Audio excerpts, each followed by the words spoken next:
Dans la- Dans l'épisode suivant, nous allons voir comment reconstituer et comprendre les variations climatiques passées. Alors tout d'abord, on peut constater que le climat est un sujet qui questionne beaucoup l'espèce humaine de nos jours, puisqu'on constate qu'il y a eu depuis le début de l'ère industrielle une augmentation de la température moyenne du globe. Alors à quoi cette température moyenne est-elle due? Comment peut-on expliquer cette augmentation? Eh bien, on constate que depuis le début de l'ère industrielle, on a vu une augmentation de la production de dioxyde de carbone, qui est un gaz à effet de serre, et donc une augmentation de cet effet de serre. Attention, l'effet de serre n'est pas quelque chose de négatif en soi. Il est nécessaire pour maintenir une température compatible avec la vie. C'est l'accélération de cette augmentation qui est à l'origine des dégâts qu'on constate actuellement. Alors maintenant que nous avons constaté ce qui se passe aujourd'hui, voyons ce qui s'est passé dans les temps anciens.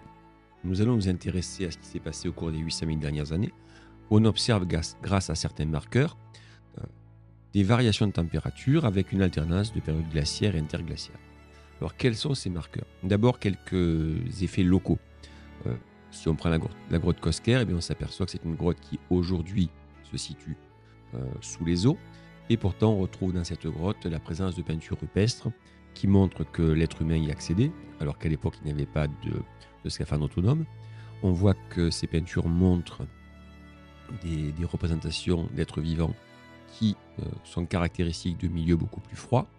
Et également, on peut observer la présence de végétaux qui sont caractéristiques de températures plus froides. Alors, petit détail, le fait de pouvoir tirer des conclusions d'observation de ce type, c'est basé sur le principe de l'actualisme. On considère en effet que tous les phénomènes qui s'observent aujourd'hui se passaient de la même manière dans le passé. Alors, exemple, on considère que les végétaux caractéristiques de climat froid étaient également caractéristiques de climat froid. D'autres éléments permettent d'évaluer ces variations de température.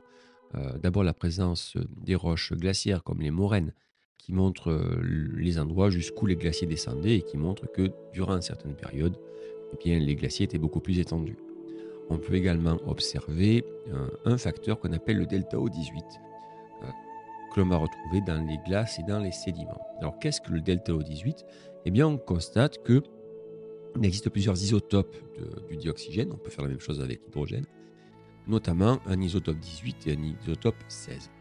Or, l'isotope 16 passe plus facilement dans l'eau qui s'évapore et donc va être plus facilement transporté jusqu'au continent pour précipiter sous forme de pluie ou de neige. Et lorsque les températures sont froides, cette pluie ou cette neige va venir par être stockée au niveau des glaciers et donc l'eau ne va pas revenir aux océans comme elle le ferait avec un cycle de l'eau normal. Donc, durant une période glaciaire, eh bien, le taux de dioxygène 16 va augmenter dans les glaciers et diminuer dans les océans. A l'inverse, lorsqu'il fait plus chaud, eh bien, ce taux de dioxygène 16 va réaugmenter au niveau des océans. Le fait de pouvoir étudier par un mécanisme qu'on appelle le delta O18 le rapport entre l'oxygène 16 et l'oxygène 18 dans les glaces, voire même au niveau de certains fossiles, permet d'estimer euh, la température qu'il y avait à l'époque. Il y a une corrélation parfaite entre cette valeur et les températures. Alors, du coup, comment peut-on expliquer les variations cycliques de ces températures au cours des 800 000 dernières années? Eh bien, on va les relier directement à des mécanismes qui vont influencer la quantité d'énergie solaire qui arrive sur Terre. Puisqu'en effet, la température de notre planète dépend en premier lieu de l'énergie solaire qui va lui arriver de manière à pouvoir la réchauffer. Alors, trois paramètres coïncident avec ces cycles de glaciation et d'interglaciation. C'est ce qu'on appelle les paramètres de Milankovitch. Je vais vous les décrire. Il y a d'abord l'excentricité. La Terre décrit une ellipse autour du Soleil. Et cette ellipse, eh bien, n'est pas toujours régulière. Donc, il peut arriver qu'elle soit plus éloignée du Soleil à certains moments qu'à d'autres. Deuxième paramètre, l'obliquité. L'axe de rotation de la Terre n'est pas exactement perpendiculaire au plan écliptique, il est incliné et cet axe va varier. Et enfin, la précession des équinoxes, qui est un peu difficile à représenter visuellement, mais concrètement, cet axe sur lequel la Terre tourne, eh bien, elle ne va pas tourner dans un seul plan, elle va parfois faire une forme de rotation un petit peu déformée, un peu comme ce qu'on aurait sur une toupie qui perdrait de la vitesse. Donc ces trois paramètres varient de manière assez régulière et sont coïncidence totale avec les variations des températures à la surface du globe et avec les phases glaciaires et interglaciaires. On est bien d'accord que ceci indique la quantité d'énergie solaire qui arrive sur Terre. Après, d'autres phénomènes vont influencer les climats. Alors, tout d'abord, premier phénomène, ce fameux effet de serre.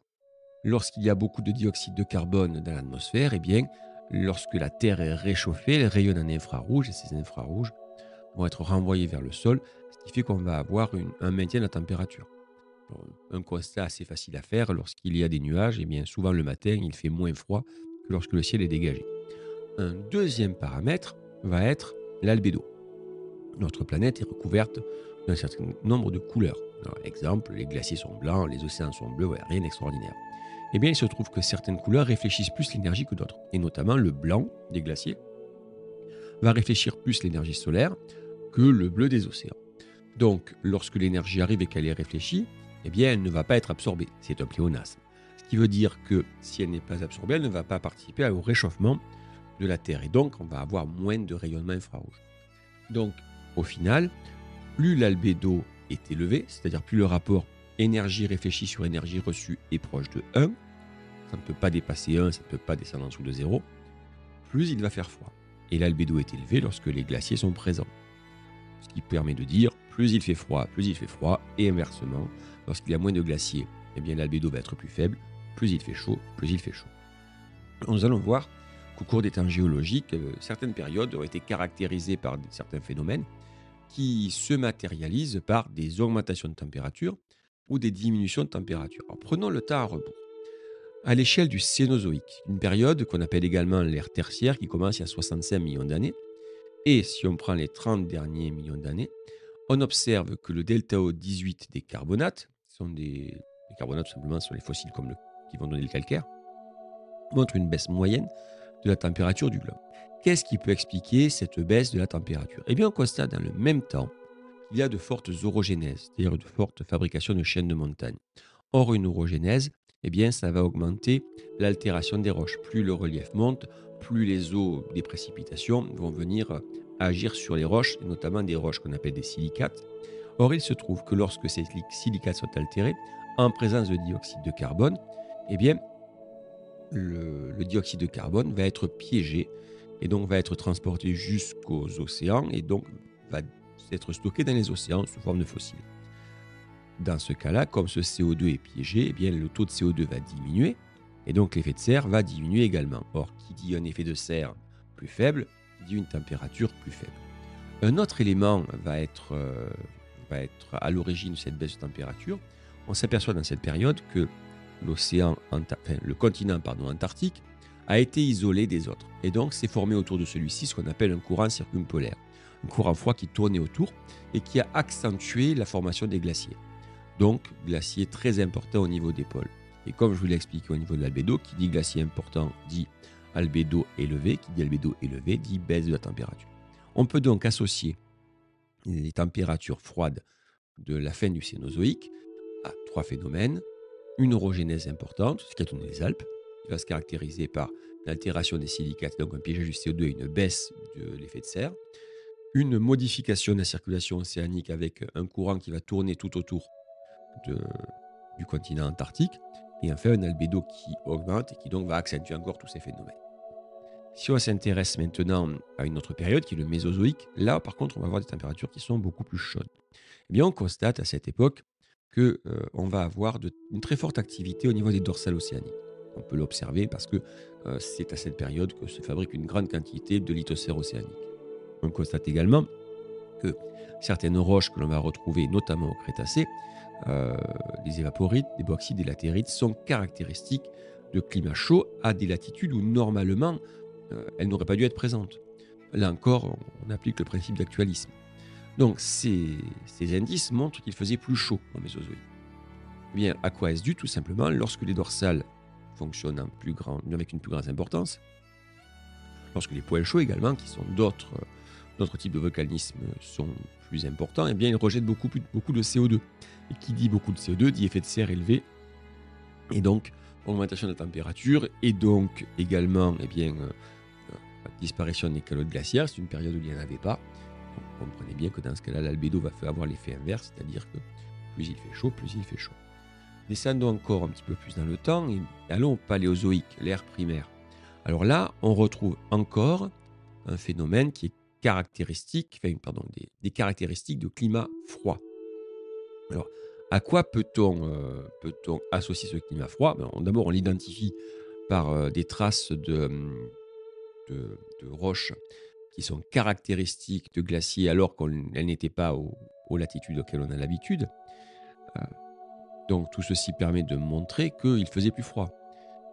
Mais pourquoi faisait-il plus froid? Eh bien, on observe également au Paléozoïque comme au Cénozoïque la présence d'une chaîne de montagne, la chaîne hercynienne, qui donc est issue d'une orogénèse. Et on va avoir le même mécanisme, c'est-à-dire forte altération des silicates et piégeage du CO2, qui va donc entraîner une baisse du CO2 atmosphérique et donc une diminution de l'effet de serre.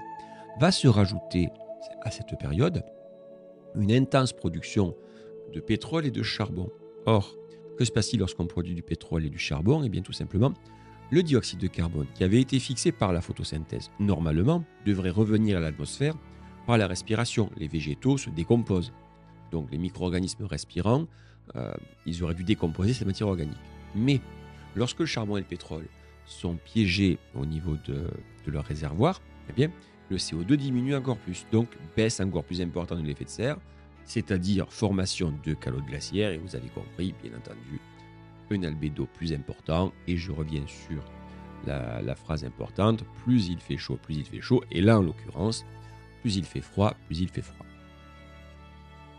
Si on devait conclure de cette étude des variations des climats de la Terre, d'abord, on peut ne pas accuser l'effet de serre dont on considère qu'il est la cause de tous nos maux. L'effet de serre est nécessaire pour que la température soit compatible avec la vie sur Terre. Sans effet de serre, on ne peut pas avoir d'eau à l'état liquide sur notre planète et donc pas de vie qui peut apparaître.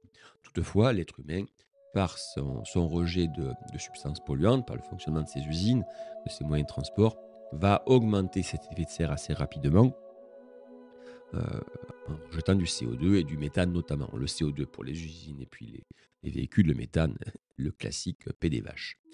Alors, petit détail, ce CO2 qu'on rejette en excès, d'où vient-il? Eh bien, il provient du charbon et du pétrole qui a été fabriqué à l'ère primaire. Autrement dit, le réchauffement climatique actuel est lié à l'utilisation du CO2 qui avait été mis en réserve, alors pas volontairement bien entendu, mais qui avait été mis en réserve à l'ère primaire et qu'on rejette actuellement. Autrement dit, le réchauffement climatique actuel, ce n'est que la conséquence, quelque part, suite à l'action de l'homme, du refroidissement climatique qu'on avait observé à l'ère primaire. Il est important que vous reteniez les mécanismes qui vont agir sur cette température, donc je les reprends. D'abord, l'énergie solaire qui arrive sur Terre, avec les 3 paramètres de Milankovitch qui vont influencer cette quantité d'énergie. L'effet de serre qui va favoriser l'action des rayons infrarouges qui proviennent du réchauffement de la Terre suite à l'action du Soleil. Grâce à ces rayonnements infrarouges, notre température va être plus élevée.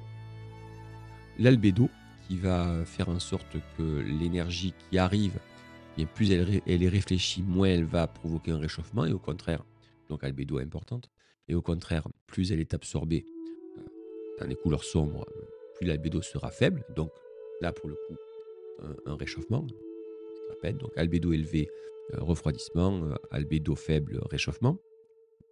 Autre élément, piégeage du CO2 par les silicates qui sont altérés, et là, baisse du CO2 et donc baisse de l'effet de serre.